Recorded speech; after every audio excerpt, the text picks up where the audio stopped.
Hey everyone, this is your second video for week 7 of 1303.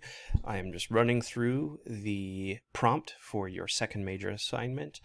I'm going to try and keep it brief and skip over the stuff that you can just easily read yourself.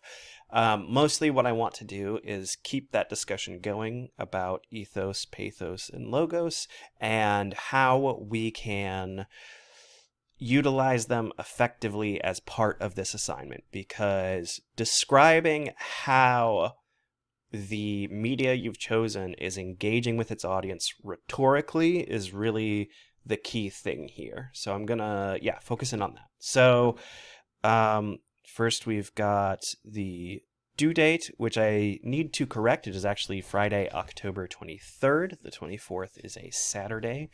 Weight, 20% of your grade. Length, 5 to 6. I made this one a little bit longer because we do want to be slowly ramping up to the days not too far off in your college future. We'll be writing 10 and then 20 and then, who knows how long of a paper. So just increasing that a tiny bit.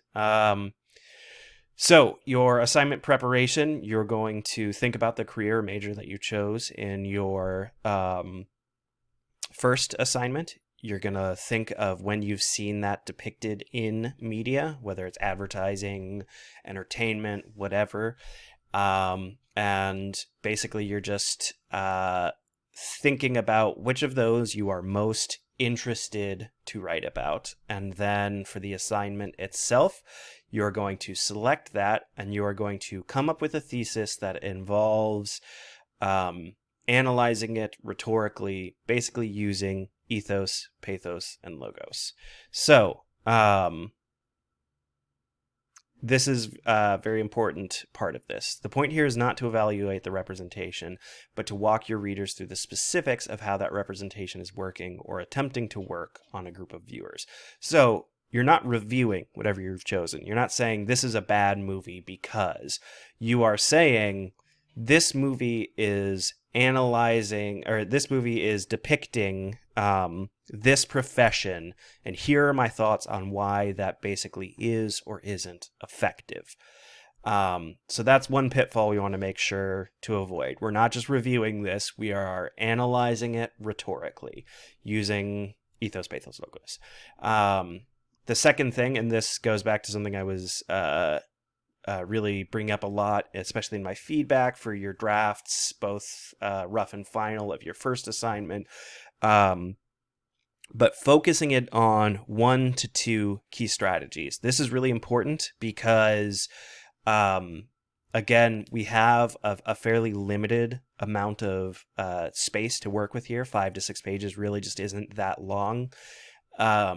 And you're not going to get a very interesting paper if what you try to do is bring up everything that the piece of media you've chosen is doing rhetorically. And I don't want just a rundown of, it uses ethos here and pathos here and logos here. It's appealing emotionally here and logically there, and it's appealing to authority here, without a lot of in-depth analysis of how exactly it's doing that and whether or not it is effective.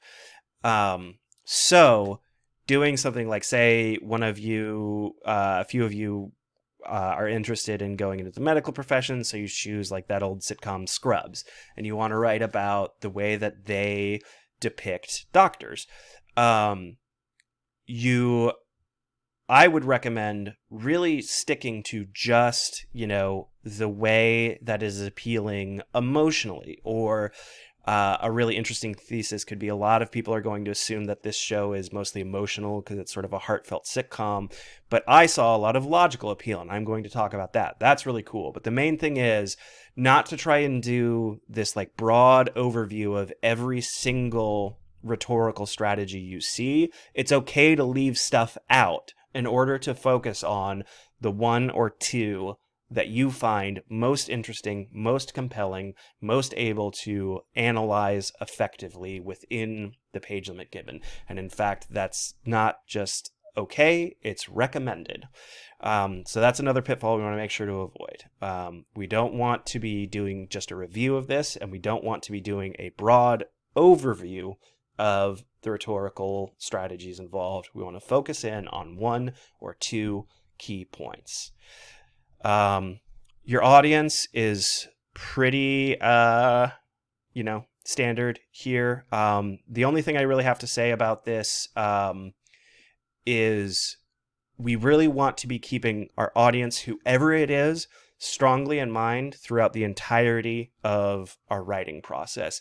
Something that I saw fairly repeatedly between your rough and final drafts of assignment number 1 is that people would sort of forget and start writing to me directly, or start writing almost as if this was something that they were only going to share among the class, or their audience would shift away from what was in the prompt, or would start to get either too specific or too vague. And keeping in mind who you exactly are writing for is a very important part of writing, and especially now that we're digging more into rhetorical strategies. And remember, you're doing rhetorical analysis here, but the idea of like emotional appeal versus logical appeal versus appeal to authority, those are also things that are always at work in your own writing, whether you realize them or not. And keeping your specific audience strongly in mind as you write is the best way that you can also employ those devices most effectively. Like for this, you can say, okay, these are high school seniors. They've seen this online. They don't necessarily have a strong idea of what exactly this career entails. They've just seen it on TV and stuff. So right there, that that tells you stuff like they're high school students, whereas you are now a big college student. And so, appealing a little bit to, ethos, to your own expertise as someone who's researched these as you were deciding your own major and things like that. That might be an effective strategy. And then you have to decide, like, is it going to be more effective to appeal to this specific audience emotionally or logically, to blend them both? Like I said, it's always, all three of these are happening at once. So keep the audience in mind so that you can stick to the prompt and stay focused.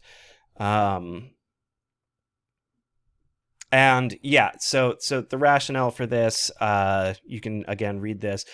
Like I said, unless you are like a film theory major or something like that, you're probably not going to be, watching a TV or movie and writing about what exactly it's doing.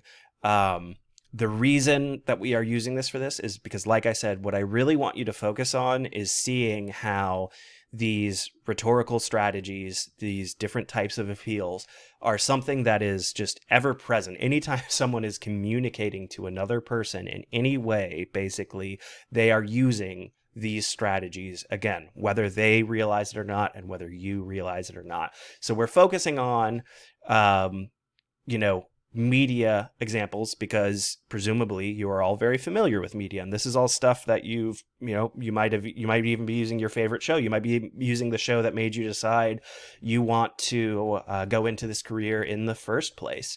So it could be something that you have a lot of familiarity with, but just have never specifically thought about it in these terms, and like, how exactly is this appealing to me, and why is it or is it not effective? And those questions of how is this appealing to me and is it effective, regardless of what you're writing about, throughout, again, college and the rest of your life, will be useful.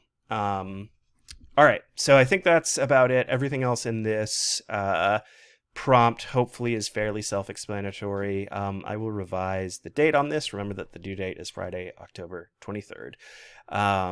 Other than that, as always, let me know if you have questions or concerns or thoughts, and have fun getting started on this assignment.